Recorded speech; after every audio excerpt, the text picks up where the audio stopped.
Ya Allah.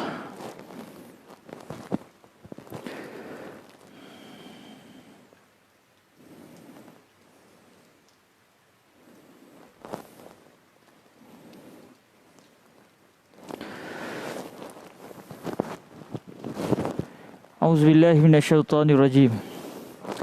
Assalamualaikum warahmatullahi taala wabarakatuh.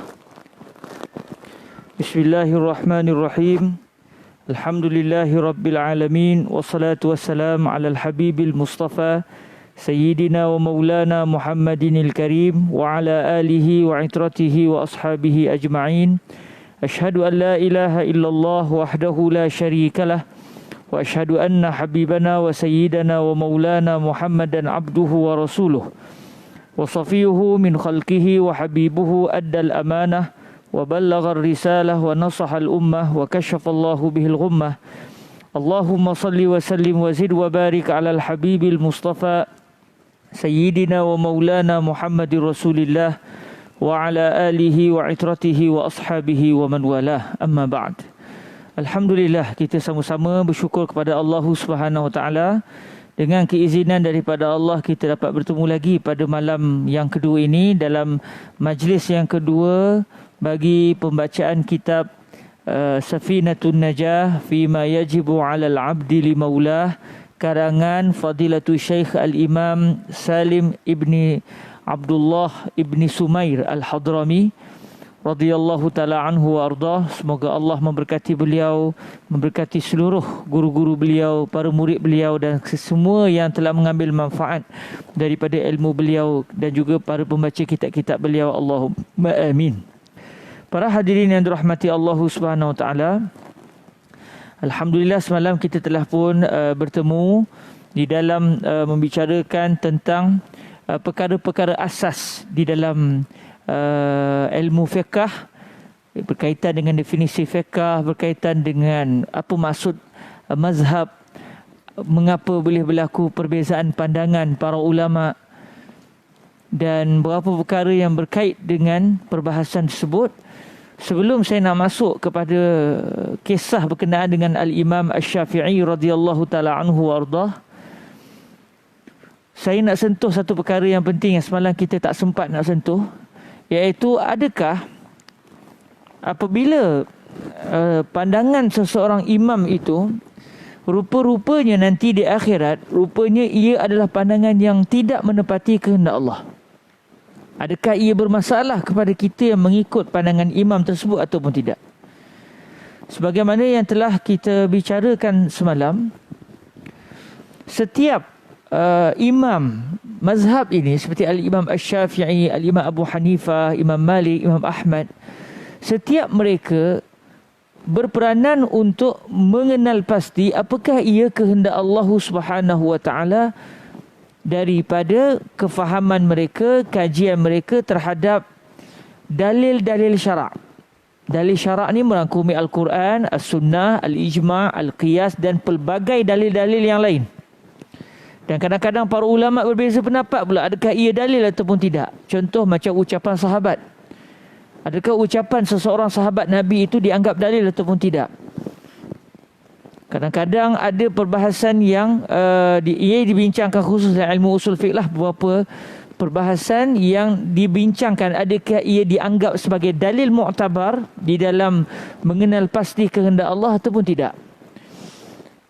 Tetapi yang secara mudahnya kita sebut, bila sebut dalil syarak, kita akan teringat empat perkara itulah: Al-Quran, As-Sunnah, Al-Ijma'. Ijma' ni memang kesepakatan seluruh para ulama Islam yang sampai ke tahap ijtihad. Seluruh ulama Islam dalam satu zaman yang sampai ke tahap kepakaran paling tinggi dalam bidang fiqh, kita panggil sebagai mujtahid.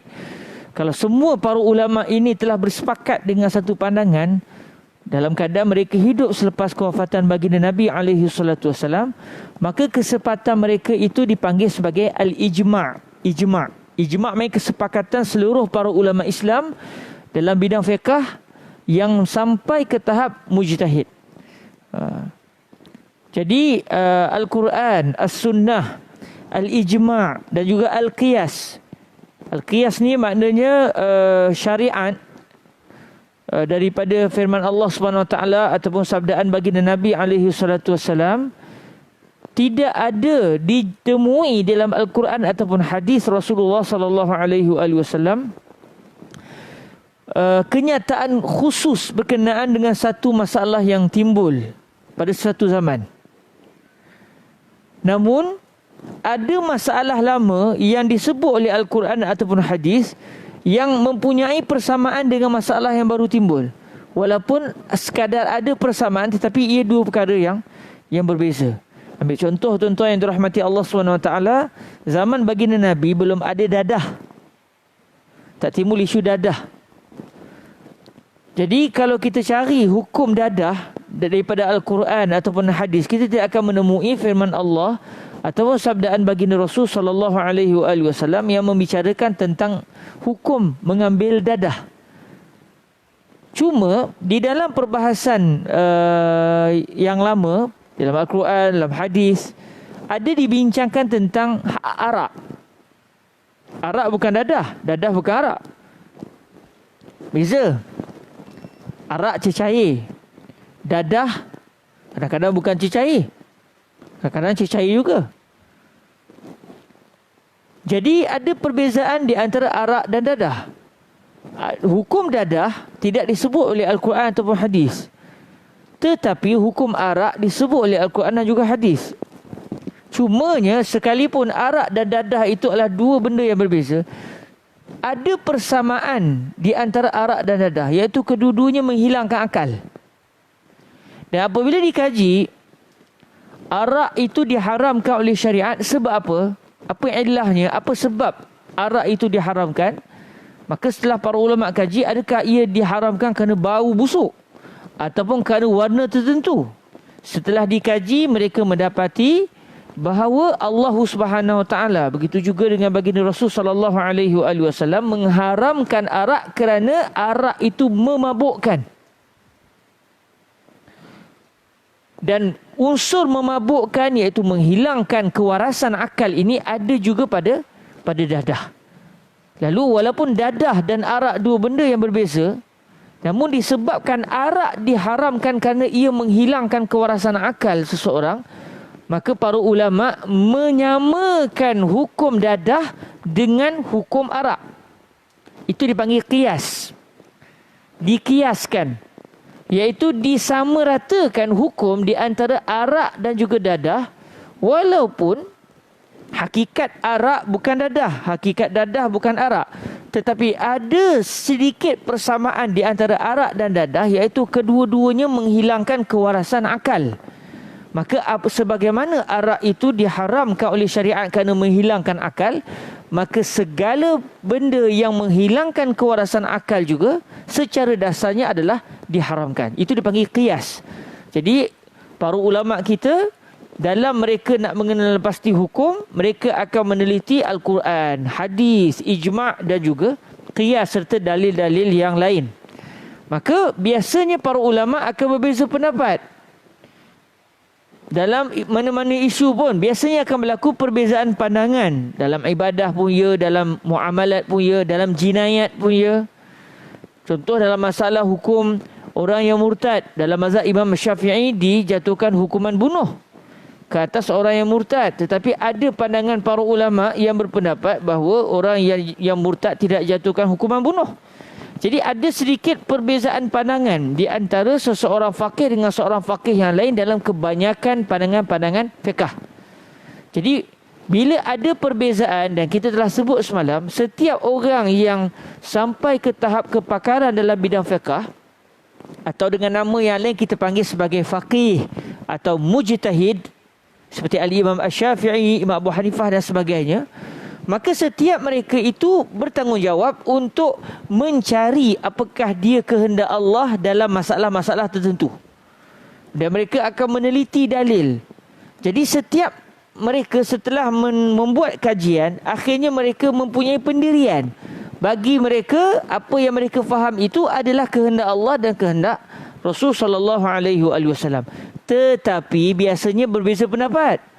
Imam Syafi'i faham lain, Imam Abu Hanifah faham lain, Imam Malik faham lain, Imam Ahmad faham lain. Sedangkan masing-masing merasakan bahawa apa yang mereka fikirkan itulah yang diinginkan oleh Allah dan Rasul. Dia panggil kullu wahid yazun anna ma zahaba ilaihi huwa muradullah wa muradu Rasulillah sallallahu alaihi wasallam. Setiap orang merasakan apa yang dia telah fikirkan, apa yang dia faham tersebut adalah kehendak Allah dan kehendak Rasul sallallahu alaihi wasallam. Sedangkan dalam banyak-banyak yang berbeza pendapat itu, yang menepati kehendak Allah satu aja.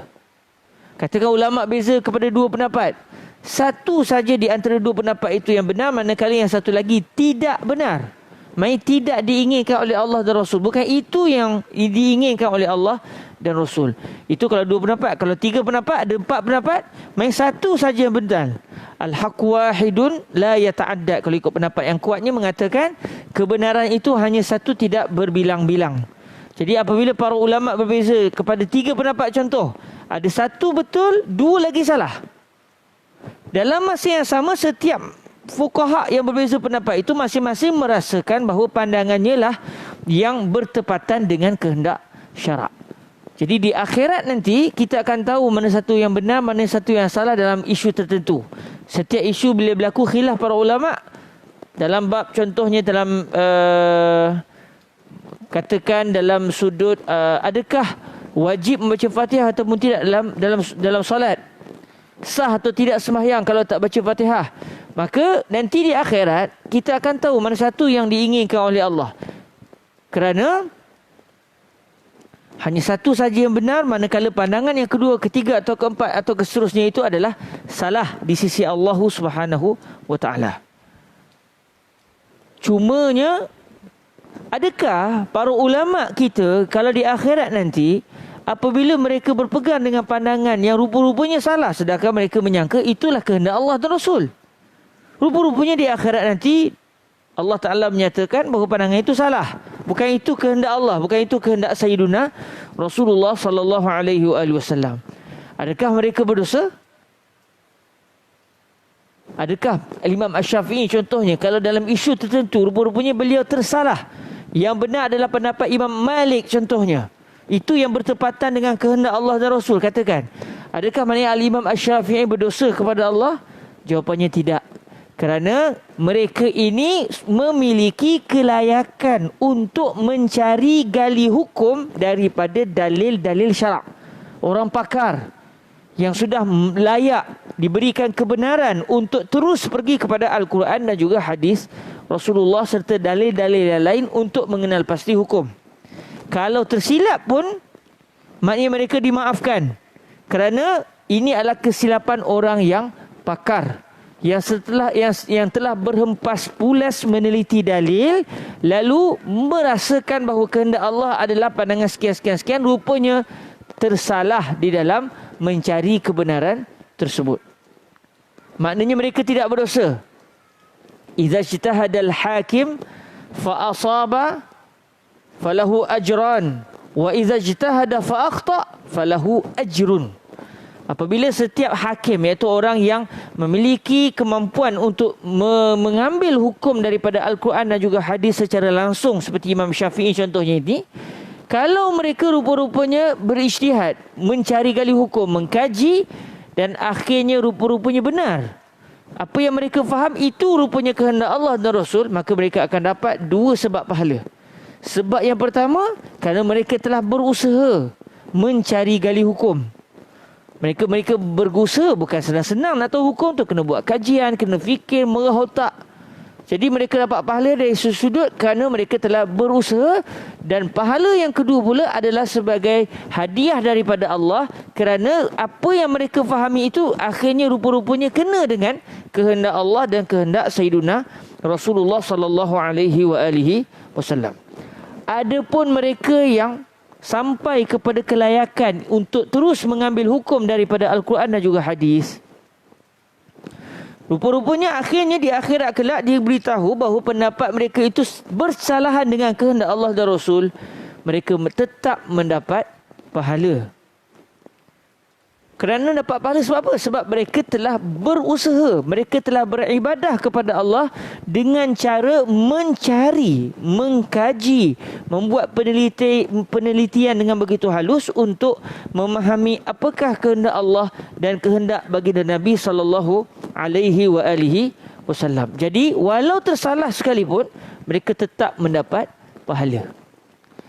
Maknanya kalau orang yang tak mampu untuk sampai ke tahap itu, yang tidak sampai ke tahap seorang mujtahid, tapi dia pula nak terus pergi kepada Al-Quran dan juga hadis, dia kata Imam Syafi'i pun boleh, takkan saya tak boleh? Dia terlupa Imam Syafi'i pakar, Imam Malik pakar, Imam Ahmad orang yang pakar, tapi dia tu tak pakar. Macam saya contoh, mana pakar? Tiba-tiba orang tanya hukum, nanti jap nak buka Al-Quran sekejap. Cek tu, baca Al-Quran. Berdasarkan apa pandangan saya, oh dia pula jadi ulama mazhab. Mazhab dia, mazhab Akhirun Nizam contohnya. Bagi saya, Allah Ta'ala inginkan bagian-bagian, jadi hukumnya haram. Ketika itu, kalau kebetulan apa yang disebut itu betul sekalipun, dia tetap berdosa kepada Allah SWT. Sebab dia tidak layak. Kenapa pergi pandai-pandai terus kepada dalil? Sebab itu, kita kalau orang tanya hukum, boleh jawab. Boleh, tak ada masalah. Tetapi dengan melapikkan jawapan kita kepada apa yang disebut oleh para fuqaha. Orang tanya apa hukum? Boleh. Sebab Imam Syafi'i kata boleh. Itu betul cara jawab tu. Tapi kalau kita orang tanya hukum, kita tak tahu. Lepas tu kita, kejap boleh? Sebab boleh? Sebab Allah sebut. Oh, sebab Nabi sebut. Maka ketika itu, dia sudah tersalah kerana dia bukan seorang yang pakar, tetapi dia terus langsung kepada dalil. Sedangkan yang bermuamalah, yang berurusan dengan dalil adalah golongan fuqaha semata-mata, iaitu orang yang pakar. Orang yang tak pakar bukan tanggungjawabnya merujuk dalil. Orang yang tidak pakar seperti kita, atau dalam bahasanya disebut sebagai muqallid. Orang yang tidak pakar, iaitu yang bukan mujtahid, dia hendaklah pergi kepada mujtahid dan tanya, apa pendapat dalam masalah ni? Berdasarkan kefahaman anda terhadap dalil syarak, apa yang Allah Ta'ala inginkan? Baru betul. Maknanya kita, kalau orang tanya soalan, mandai-mandai memberikan jawapan, sedangkan kita bukan seorang yang sampai ke tahap mujtahid. Dia baca Al-Quran, dia baca hadis, dia kata saya dah berhak untuk mengeluarkan hukum hakam. Maka kalau pendapatnya betul pun berdosa, kalau salah lagi berdosa. Kalau salah lagi-lagilah berdosa, 2 kali dosa dia dapat. Kalau betul pun berdosa, sebab kamu tidak layak. Kenapa memandai-mandai terus kepada dalil? Sebab tu apabila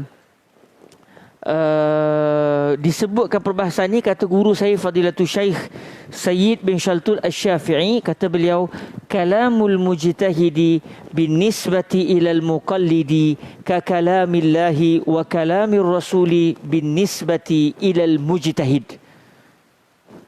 Ucapan seorang mujtahid, contoh macam Imam Syafi'i menyatakan hukum ni adalah bagian-bagian.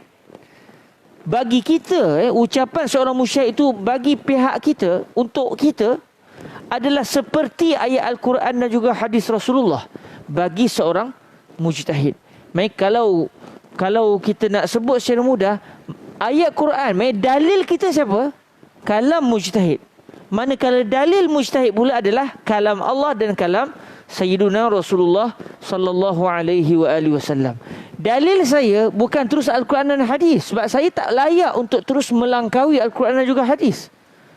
Saya bukan seorang yang pakar, yang tak diberikan keizinan untuk terus pergi kepada dalil. Saya bukan orang yang diberikan keizinan. Yang diberi keizinan siapa? Mujtahid. Jadi ucapan Imam Asy-Syafi'i contohnya, ucapan Imam Malik contohnya, ucapan Imam Ahmad contohnya, ucapan Imam Abu Hanifah contohnya, bagi kita itu seperti Al-Quran dan juga hadis. Kerana mereka pula, dalil mereka adalah Al-Quran dan juga hadis Rasulullah sallallahu alaihi wasallam. Dengan maksud yang lain, kalaulah kita belajar contoh kitab ni, Safinatun Najah, insya-Allah kalau ada rezeki malam esok nampaknya kita boleh masuk kitab. Tuan-tuan pun asal tak ada syekh je, ustaz tak datang je, suruh saya. Nampak sangat nak khatam cepat tu, saya pun okey kan? Saya pun okey. Katakan kita baca dalam kitab ini nanti perbahasan-perbahasan hukum, lepas tu kita baca hadis Rasulullah, tiba-tiba dalam hadis Sahih Bukhari sebut lain. Yang kita baca dalam kitab Safinatun Najah sebut lain. Kita nak pegang mana satu ni? Nak pegang kalam Syekh Salim bin Abdullah Al-Hadrami ke? Atau kita nak pegang kalam Rasulullah? Sedangkan beliau, iaitu Syekh Salim bin Abdullah bin Sumair Al-Hadrami bukan seorang Nabi, bukan maksum. Sedangkan kalam Rasulullah adalah maksum. Nak pegang kalam siapa ni? Jawapannya adalah, siapa kamu? Mujtahid atau muqallid? Saya muqallid. Kalau muqallid, dalil kamu bukan kalam Nabi. Dalil kamu adalah kalam seseorang faqih. Manakala dalil si faqih itu pula adalah kalam Allah dan kalam Rasulullah sallallahu alaihi wasallam. Dengan maksud yang lain, kalaulah saya selaku orang yang tak sampai ke tahap ijtihad, yang tidak sampai ke tahap kepakaran dalam bidang fiqh, mendapati ucapan imam saya, contoh macam kita Imam Asy-Syafi'i lah, mendapati kalam Imam Asy-Syafi'i seakan-akan bersalahan dengan kehendak Allah dan kehendak Rasul, baca Al-Quran macam pendapat Imam Syafi'i ni, macam tak sama je dengan ayat sekian-sekian, macam tak sama je dengan hadis sekian-sekian. Apa yang saya perlu lakukan? Saya perlu letakkan dalam kefahaman saya, apa yang saya faham itu rupa-rupanya ada kesilapan. Kerana Imam Syafi'i pasti sudah menemui dalil yang saya baru temui. Pun begitu, beliau memiliki satu pandangan yang seakan-akan bersalah dengan ayat Quran, maka tahulah saya bahawa Imam Syafi'i ada dalil yang lain, atau Imam Syafi'i tetap menggunakan dalil yang saya jumpa tu, tetapi beliau faham lain dengan apa yang saya faham. Kerana apa? Kerana dalil saya adalah kalam Imam Asy-Syafi'i, bukan Al-Quran, bukan hadis. Habis tu Quran hadis dalil untuk siapa? Dalil untuk Al-Imam Asy-Syafi'i radhiyallahu anhu. Jadi jambatan kita untuk pergi kepada dalil, kita tak pergi terus. Kita pergi melalui Al-Imam Asy-Syafi'i. Kita meminjam kefahaman Imam Syafi'i untuk sampai kepada kehendak Allah dan kehendak Sayyiduna Rasulullah sallallahu alaihi wasallam. Itu saya semalam tak sempat nak timbulkan, kerana mungkin orang kata, depa ni belajar macam dah lah, malam ni nak cerita pasal Imam Syafi'i pula. Kan? Macam nak ta'asub dengan Imam Syafi'i je. Dia bukan ta'asub. Dia pergi kepada di manakah kedudukan kita. Adakah kita seorang mujtahid yang sampai ke tahap kepakaran tersebut atau tidak? Sekiranya tidak, maka yang kita pegang adalah kalam seorang mujtahid, bukannya fakta Al-Quran ataupun hadis yang kita jumpa. Contoh mudah lah tuan-tuan. Tuan-tuan baca kat WhatsApp, baca dekat Facebook. Kalau sakit ni ubatnya bagian-bagian. Tiba-tiba doktor kata jangan makan benda tu, bahaya. Tuan-tuan nak pegang kalam siapa? Tapi Facebook cakap. Ni saya ada beli buku perubatan ni yang dicetak pada tahun 2003. Doktor buku ni menyatakan penyakit ni ubatnya begini. Terus pergi kepada dalil. Sedangkan saya bukan seorang yang pakar, entah buku tu buku yang sudah diperhalusi atau sudah ketinggalan zaman, tak pasti. Mana satu saya kena ikut? Saya kena pegang kalam doktor, sebab dia yang main dalam bidang tu, dia yang menguasai bidang tu.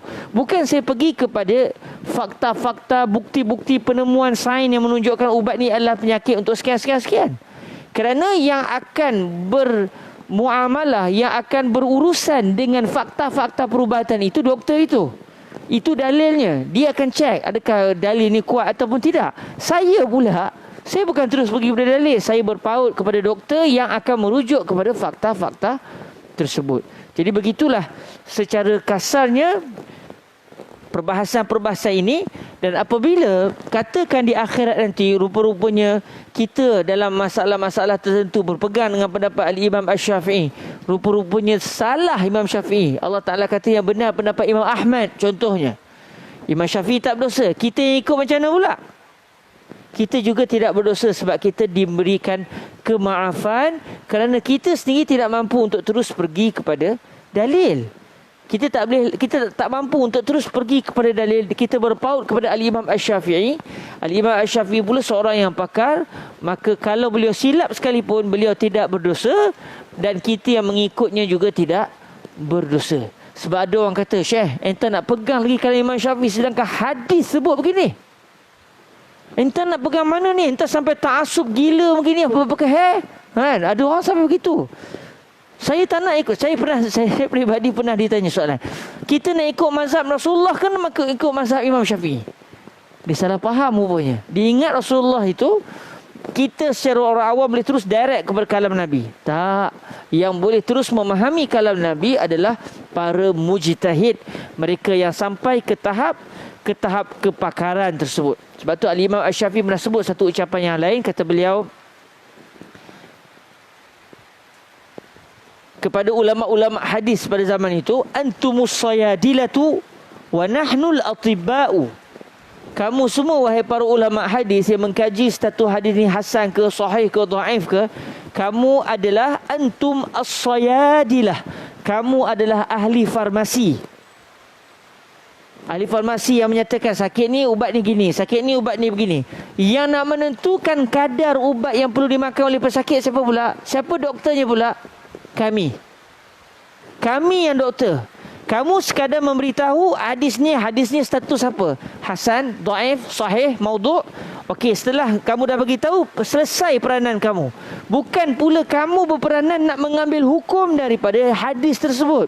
Sebab yang nak mengambil hukum daripada hadis tersebut, itu tugas kami selaku mereka yang sampai ke tahap mujtahid. Antumus sayadilatu wa nahnul atibba'u. Itu adalah di antara kefahaman Al-Imam Asy-Syafi'i dan juga para ulama silam, yang mana setiap seorang ada kepakarannya. Yang sampai ke tahap ijtihad, mereka diwajibkan untuk mencari hukum daripada Al-Quran dan juga hadis.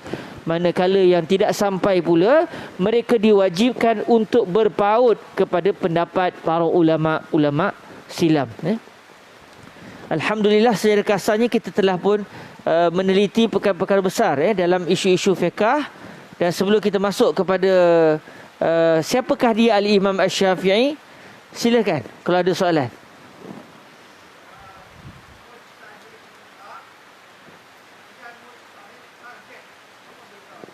Mujtahid mutlak dengan mujtahid tarjih, apa bezanya? Ini dia masuk kepada perbahasan dalam dalam ilmu usulul fiqhi. Jangan bawa main orang surau sini tanya soalan ketua awak nak menjawabnya. Apa beza mujtahid mutlak dengan mujtahid tarjih? Mujtahid mutlak adalah mereka yang sampai ke tahap mampu untuk terus pergi kepada dalil syarak. Contohnya seperti Al-Imam Asy-Syafi'i, Imam Abu Hanifah, itu semua dipanggil mujtahid mutlak. Manakala mujtahid tarjih pula, ini satu istilah.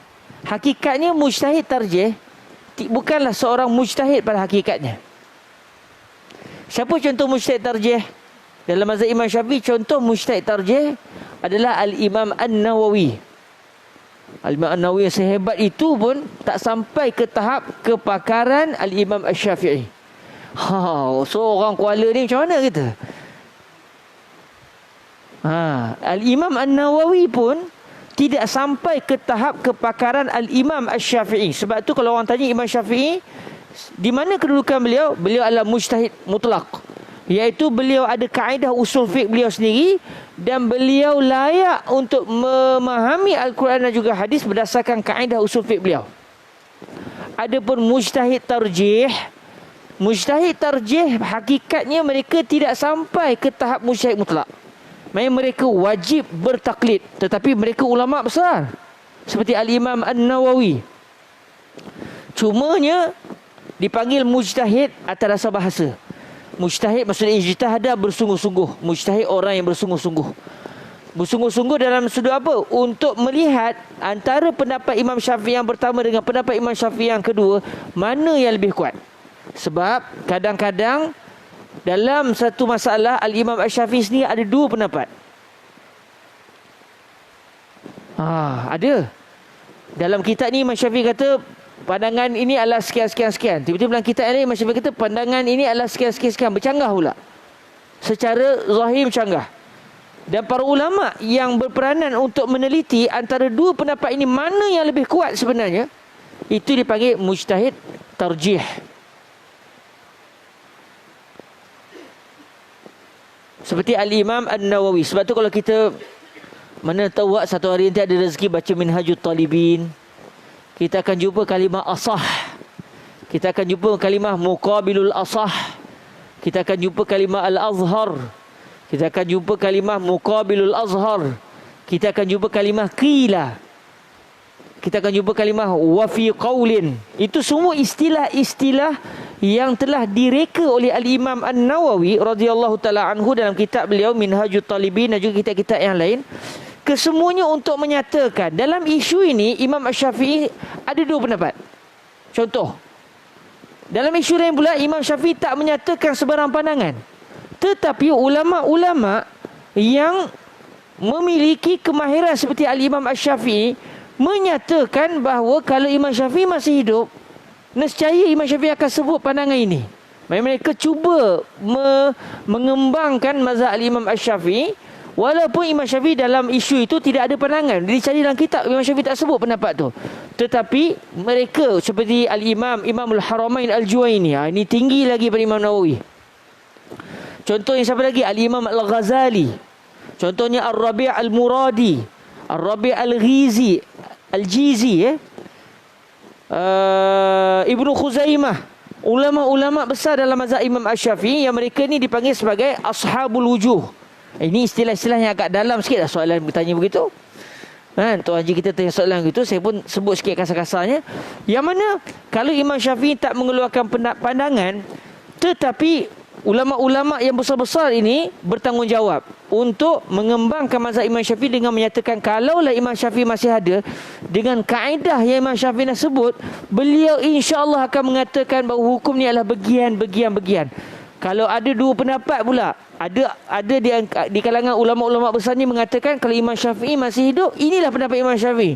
Ada yang lain kata tak. Bagi saya, kalau Imam Syafi'i masih ada, pandangan Imam Syafi'i bukan itu. Pandangannya adalah bagian-bagian, berbeza pula. Maka siapa yang akan menentukan, yang akan membuat kajian antara dua pandangan ini, mana yang lebih kuat untuk dianggap sebagai pandangan standard dalam mazhab Imam Syafi'i, pandangan yang muktamad dalam mazhab Imam Syafi'i, ini peranan mujtahid at-tarajih seperti Al-Imam An-Nawawi radhiyallahu taala anhu wa ardahu. Jadi itu adalah perbezaan di antara mujtahid mutlak dengan mujtahid tarjih. Dia ada banyak lagi, ada panggil ashabul wujuh. Ashabul wujuh kadang-kadang dia sebenarnya adalah mujtahid mutlak, tetapi kalau ketika itu dia berperanan untuk mengembangkan pendirian Imam Asy-Syafi'i, dia dipanggil sebagai ashabul wujuh. Itu ada beberapa perbahasan yang agak dalam lah dalam mazhab Al-Imam Asy-Syafi'i radhiyallahu taala anhu wa ardahu. Alhamdulillah, secara kasarnya tuan-tuan, moga-moga dengan beberapa perbahasan yang kita bincang semalam juga hari ini, kita akan nampak, rupa-rupanya kenapa saya kena belajar mazhab Imam Asy-Syafi'i. Wajib ke saya belajar mazhab Imam Syafi'i? Tak wajib. Tapi kenapa kita belajar? Kebetulannya sejarah ulama-ulama kita daripada Melayu ini mendapat agama Islam daripada cara ulama-ulama Yaman. Islam sampai melalui Yaman kepada kita. Maka ulama Yaman selain daripada mengembangkan agama Islam, mengembangkan juga fiqh yang mereka pegang, iaitu fiqh mazhab Al-Imam Asy-Syafi'i radhiyallahu anhu. Jadi kita akan maknanya kalau kita pergi ke Mekah tengok ada orang bermazhab dengan lain, kita tak bergaduh, sebab setiap imam berpendapat, berpandangan mereka lah yang insya-Allah benar. Pun begitu, berbeza pendapat pula antara imam dengan imam yang lain, antara mujtahid dengan mujtahid yang lain. Siapa yang betul? Seorang saja. Siapa? Tak tahu. Bila kita tahu? Akhirat kelak. Kalau imam kita betul, alhamdulillah. Kalau salah, macam mana pula? Tak ada masalah, sebab mereka pakar. Maknanya kita akan rasa lapang dada dalam isu fiqh, dan kita tak akan bergaduh dalam isu-isu fiqh. Di antara yang dicadangkan oleh para ulama, kalau kita pergi ke satu tempat, kalau mazhab yang sudah tersebar di tempat itu adalah mazhab sekian-sekian-sekian, kalau ditanya orang soalan kepada kita, kalau kita tak tahu mazhab tu, tak payah jawab. Tak apa, kita kata rujuk kepada ulama tempatan. Kerana apa? Sebab bukan semua orang awam mengetahui hakikat-hakikat yang kita bincangkan semalam dan hari ini. Nanti tiba-tiba kita buat benda yang berdasarkan mazhab yang kita pegang, rupanya bercanggah dengan amalan tempatan, menyebabkan fitnah kepada masyarakat. Tinggal lagi 15 minit, sempat kena cerita pasal Imam Syafi'i ni. Kita azan dulu. Tapi hari ini saya akan tepat 8.30 kita berhenti. Saya janji. Ya Rabb, moga-moga tepati janji. Ya Rabb.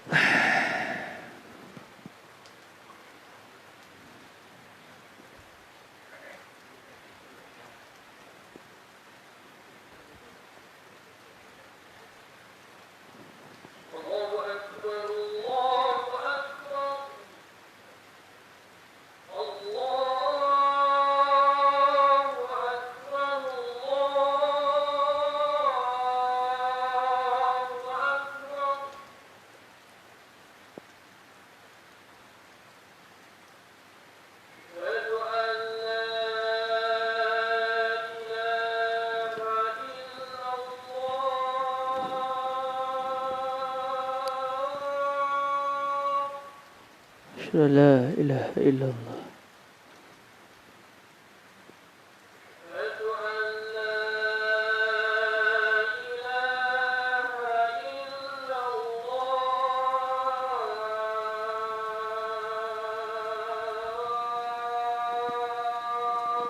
Asyhadu an la ilaha illallah.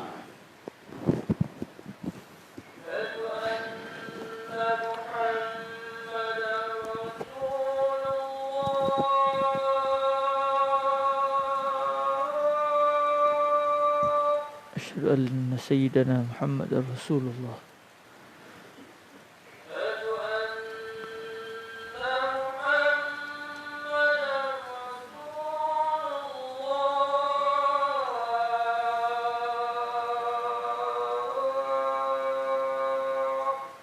أشهد أن سيدنا محمد رسول الله.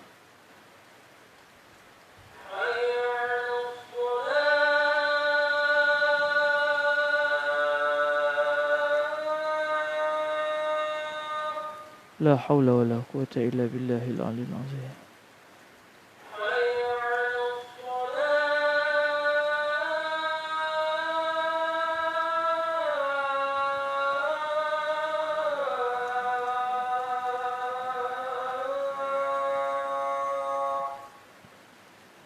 لا حول ولا قوة إلا بالله العلي العظيم.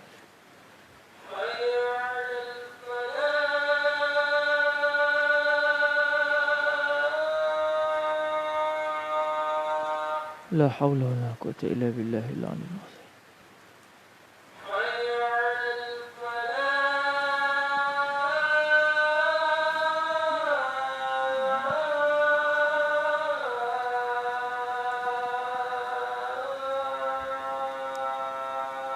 لا حول ولا قوة إلا بالله العلي العظيم.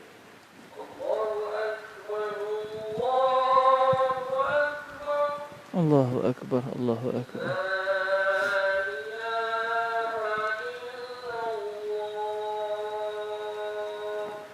وأنا أشهد أن لا إله إلا الله وحده لا شريك له وأن سيدنا محمدا عبده ورسوله. رضيت بالله ربا وبسيدنا محمد رسوله وبالإسلام دينا.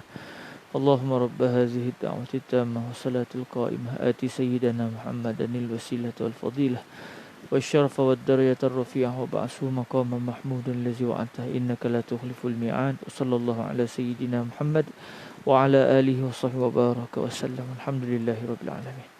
InsyaAllah tuan-tuan yang dirahmati Allah, kita ada lebih kurang 15 minit. Tapi ikut adatnya 15 minit tak sempat nak cerita secara panjang berkenaan dengan Al-Imam Asy-Syafi'i. Kita tengok takat mana sempat. Kemudian bakinya kita bincang dalam pertemuan yang akan datang malam besok lah. InsyaAllah malam besok. Biiznillahi subhanahu wa ta'ala. Saya memetik beberapa maklumat tentang Al-Imam Asy-Syafi'i ini daripada ucapan Al-Imam An-Nawawi radhiyallahu ta'ala anhu ardahu, daripada tulisan beliau dalam kitab Al-Majmu'. Al-Majmu' adalah salah satu kitab besar dalam mazhab kita, mazhab Al-Imam Asy-Syafi'i, yang mana Al-Imam An-Nawawi radhiyallahu anhu menghuraikan ucapan Al-Imam la haula wala quwwata illa billah, terlupa pula saya, Al-Muhazzab Al-Imam Syirazi. Al-Imam An-Nawawi menghuraikan kitab namanya Al-Muhazzab. Al-Muhazzab itu adalah tulisan Al-Imam Asy-Syirazi, dan huraian Al-Imam An-Nawawi itu dipanggil sebagai Al-Majmu'. Namun takdir Allah SWT, Al-Imam An-Nawawi meninggal dunia lebih dahulu sebelum sempat menyempurnakan kitab ini. Jadi kitab Al-Majmu' ni kitab yang tidak sempat dihabiskan oleh Al-Imam An-Nawawi. Kemudian datang Al-Imam As-Subki, beliau sambung pun tak habis juga. Kemudian akhirnya salah seorang ulama Al-Azhar yang bernama Syekh Najib Al-Muti'i, guru kepada Fadilatul Syekh Yusuf bin Rushdi Al-Hasani contohnya, beliau telah menyempurnakan huraian terhadap kitab Al-Muhazzab karangan Al-Imam Asy-Syirazi. Jadi di awal mukadimah kitab Al-Majmu' ini, Al-Imam An-Nawawi mendatangkan beberapa perbahasan-perbahasan penting dalam mengenali mazhab kita. Maka apabila beliau membicarakan tentang mazhab Al-Imam Asy-Syafi'i, beliau mendatangkan biodata Al-Imam Asy-Syafi'i dengan panjang lebar kepada kita. Jadi insya-Allah pada malam ni kita baca takat yang sempat sebelum pukul 8.30, dan insya-Allah keesokan kita akan sambung lagi yang berbaki biiznillah subhanahu wa ta'ala. Kata Al-Imam An-Nawawi radhiyallahu ta'ala anhu wa ardahu, huwa al-Imam Abu Abdullah Muhammad bin Idris bin Al-Abbas ibn Uthman ibn Syafi' ibn Sa'ib ibn Abdullah ibn Abdi Yazid ibn Hashim ibn Al-Muttalib ibn Abdi Manaf ibni Qusay, ibni Kilab, ibni Murrah, ibni Ka'ab, ibni Lu'ay. Imam Nawawi tak sebut sampai dekat tu. Dia sebut sampai ibni Abdi Manaf, ibni Qusay, Al-Qurashi, Al-Muttalibi, Al-Syafi'i, Al-Hijazi, Al-Makki. Jadi kata beliau, Al-Imam Asy-Syafi'i, yang kita kata Imam Syafi'i ni, beliau adalah gelaran beliau Abu Abdullah. Orang Arab dia ada kunyah. Kunyah ni maknanya menggelarkan seseorang disandarkan kepada anak atau disandarkan kepada ayah. Kadang-kadang contoh macam Ibnu Abbas, itu kunyah Ibnu Abbas. Begitu juga dengan situasi ini macam Abu Abdullah, bapa kepada Abdullah. Abu Abdullah ni kalau ikut terjemahnya bapa kepada Abdullah. Adakah maksudnya Imam Syafi'i ada anak nama Abdullah? Wallahu alam. Sebab kadang-kadang dia gelaran semata-mata. Siapa yang namanya Muhammad digelar Abu Abdullah, bapa kepada Abdullah. Jadi Imam Asy-Syafi'i ini nama beliau adalah Muhammad bin Idris bin Al-Abbas bin Uthman. Maknanya beliau bukan nama Syafi'i. Beliau bernama Muhammad bin Idris bin Al-Abbas bin Uthman. Muhammad bin Idris bin Al-Abbas bin Uthman bin Syafi'. Tahu kita Asy-Syafi'i maknanya berketurunan Syafi'. Datuk beliau bernama Al-Abbas, ayah datuk nama Uthman, ayah kepada Uthman nama Syafi'. Datuk yang keberapa tu? Datuk yang ketiga. Sebab datuk pertama nama Al-Abbas, ayah kepada Al-Abbas nama Uthman, ayah kepada Uthman nama Syafi'. Syafi' bin As-Sa'ib. Jadi Syafi' ini adalah merupakan salah seorang moyang Al-Imam Asy-Syafi'i yang di atas. Atau secara tepatnya iaitu datuk Al-Imam Asy-Syafi'i lapis yang ketiga. Sebab datuk beliau yang betul-betul nama Al-Abbas, ayah kepada Al-Abbas nama Uthman, ayah kepada Uthman nama Syafi'. Syafi' pula ayahnya bernama As-Sa'ib. Jadi orang panggil Imam Asy-Syafi'i ini sebab apa? Mereka keturunan Syafi' bin As-Sa'ib. Dan Syafi' ini adalah sahabat Nabi SAW. Cuma sahabat yang berusia muda. Manakala ayahanda beliau bernama As-Sa'ib juga sahabat Nabi, tetapi di antara tawanan perang Badar. Dalam kitab yang lain disebut As-Sa'ib ini asalnya bukan seorang sahabat Nabi lah. Dia turut terlibat dalam perang Badar melawan tentera Islam, tapi akhirnya masuk Islam, lalu menjadi sahabat Nabi SAW. Jadi beliau iaitu As-Sa'ib serta anaknya dua-dua sahabat Nabi SAW. Sebab tu dipanggil Al-Imam Asy-Syafi'i, kerana datuk beliau yang mula-mula menjadi sahabat Nabi adalah yang bernama Syafi' bin As-Sa'ib. Syafi' pun sahabat, ayahanda beliau As-Sa'ib juga adalah sahabat baginda Nabi SAW. Manakala Sa'ib pula bin adalah anak kepada Abdullah bin Abdi Yazid bin Hashim bin Al-Muttalib bin Abdi Manaf bin Qusay. Tahulah kita. Di antara Rasulullah sallallahu alaihi wasallam dengan Al-Imam Asy-Syafi'i radhiyallahu anhu, di mana pertemuan nasab keturunan Rasulullah dengan nasab Sayyiduna Al-Imam Asy-Syafi'i pada moyang ataupun keturunan datuk nenek moyang Nabi yang bernama Abdi Manaf bin Qusay. Sebab Nabi Muhammad adalah Muhammad ibnu Abdullah ibni Abdul Muttalib ibni Hashim ibni Abdi Manaf ibni Qusay ibni Kilab ibni Murrah ibni Ka'b dan ke atas. Maknanya nasab Nabi dengan nasab Al-Imam Asy-Syafi'i bertemu di Abdi Manaf ibni Qusay ibni Kilab ibni Murrah ibni Ka'b ibni Lu'ay ibni Ghalib sampai ke atas. Jadi yang mula-mula mempertemukan nasab keturunan Al-Imam Asy-Syafi'i dan juga nasab Rasulullah sallallahu alaihi wasallam adalah di Sayyiduna Abdi Manaf ibni Qusay. Sebab tu kita panggil Al-Imam Asy-Syafi'i ini adalah bangsa Quraisy. Sebab beliau adalah sama nasab dengan Nabi, walaupun bukan daripada zuriat Nabi, tetapi bersambung dengan nasab Nabi di Sayyiduna Abdi Manaf ibni Qusay ibni Kilab ibni Murrah. Dan kalau kita lihat tuan-tuan yang dirahmati Allah, kata Al-Imam An-Nawawi lagi, wa qad aktsara al-ulama'u minal musannafati fi manaqib asy-Syafi'i rahimahullahu wa ahwalihi minal mutaqaddimin ka Dawud al-Zahiri wa akharin wa minal mutaakhirin kal Baihaqi wa khalaiq la yuhsaun wa min ahsaniha tasniful Baihaqi wa huwa mujalladan. Jadi kata Al-Imam An-Nawawi radhiyallahu anhu, ramai sungguh para ulama yang telah menghasilkan karya khusus di dalam menceritakan kelebihan-kelebihan Al-Imam Asy-Syafi'i. Karya-karya khusus di dalam menceritakan siapakah dia Al-Imam Asy-Syafi'i, kelebihan-kelebihan beliau, kehebatan-kehebatan beliau, karya-karya beliau. Jadi ada para ulama-ulama yang ramai, bukan sedikit. Di antara ulama-ulama yang awal, kata Imam Nawawi, di antara ulama-ulama silam, zaman beliau tu kira lebih awal lah. Iaitu antara ni siapa? Dawud al-Zahiri. Yang asalnya bermazhab dengan mazhab Imam Asy-Syafi'i, lepas tu membuat mazhab yang lain. Beliau menjadi imam mazhab yang dipanggil sebagai mazhab al-Zahiri. Dan antara ulama-ulama yang terkemudian yang dekat dengan Al-Imam An-Nawawi adalah Al-Imam Al-Baihaqi. Kitab Al-Imam Al-Baihaqi yang menceritakan tentang Imam Asy-Syafi'i ada 2 jilid. Maksudnya bukan sejilid, bukan 50 muka surat, bukan 100 muka surat, 2 jilid. Maksudnya banyaknya maklumat-maklumat yang dikumpulkan oleh para ulama di dalam menceritakan siapakah dia Al-Imam Asy-Syafi'i radhiyallahu taala anhu wa ardahu. Kemudian Imam Nawawi sebut macam-macam lagi, lalu antara sebutan beliau adalah Asy-Syafi'iyyu Qurasyiyyun Muttalibi. Al-Imam Asy-Syafi'i ini adalah daripada suku Quraisy, iaitu daripada keturunan Muttalib. Muttalib bukan Abdul Muttalib.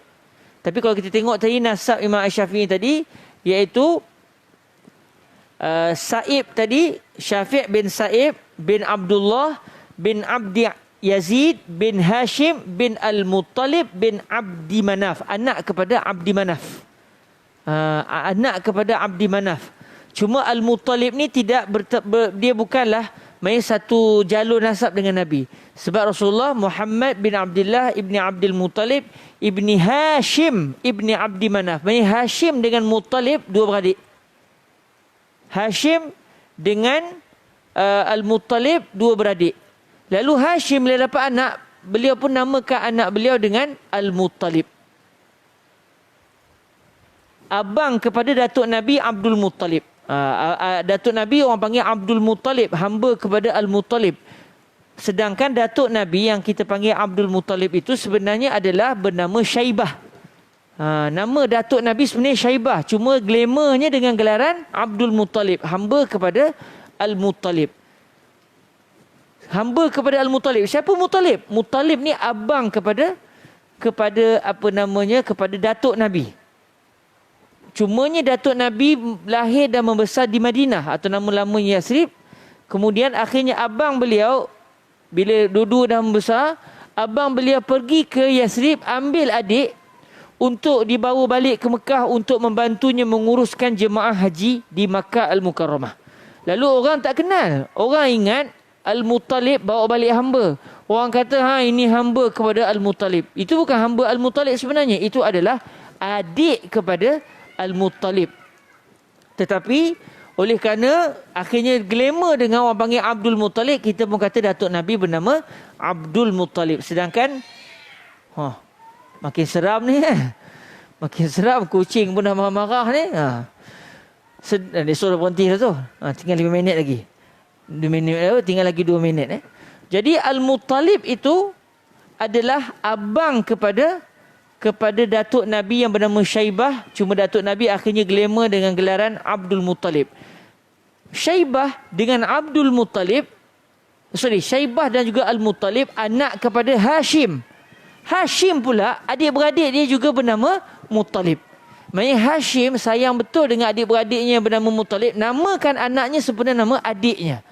Muttalib yang merupakan adik kepada Hashim bin Abdi Manaf ini adalah akhirnya daripada jurai beliau lah lahirnya Al-Imam Asy-Syafi'i. Jadi kalau kita dengar Imam Asy-Syafi'i Qurashi Muttalibi, jangan salah faham. Mungkin ada orang salah faham ingat Imam Syafi'i daripada keturunan Abdul Muttalib. Bukan.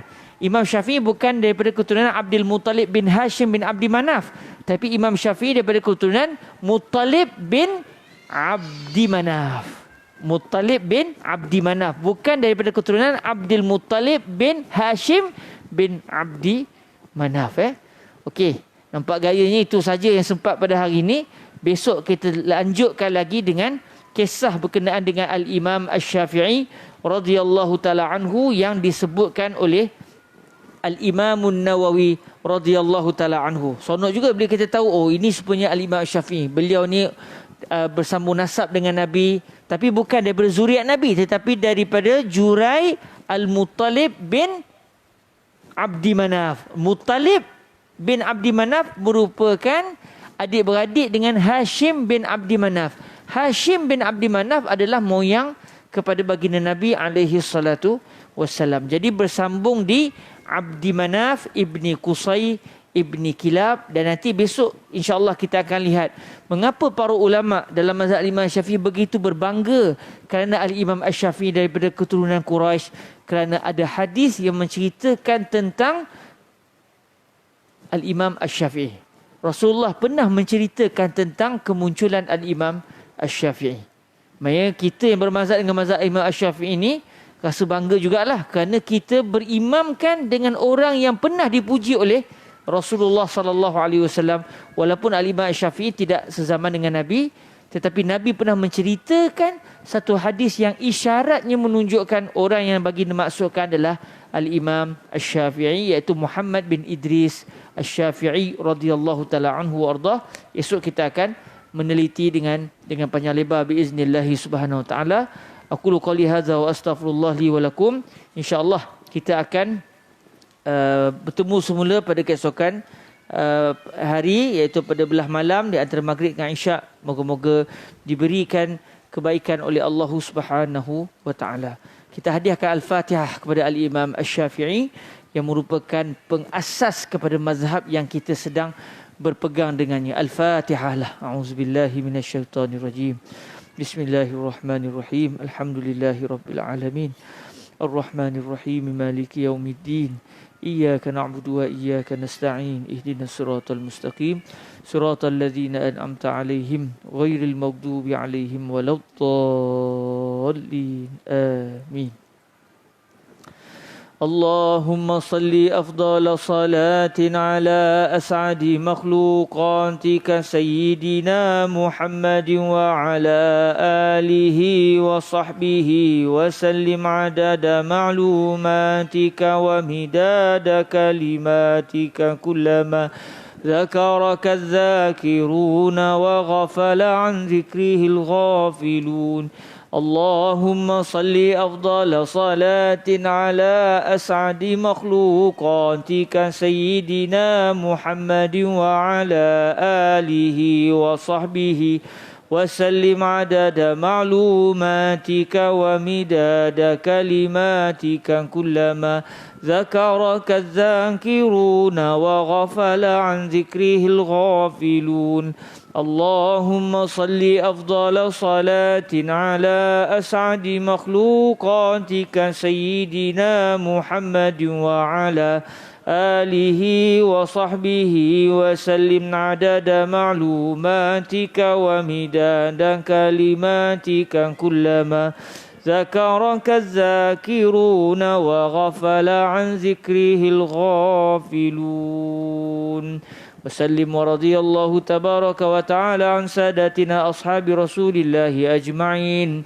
وحسبنا الله ونعم الوكيل ولا حول ولا قوة إلا بالله العلي العظيم سبحانك اللهم وبحمدك أشهد أن لا إله إلا أنت أستغفرك وأتوب إليك بسم الله الرحمن الرحيم والعصر إن الإنسان لفي خسر إلا الذين آمنوا وعملوا الصالحات وتواصوا بالحق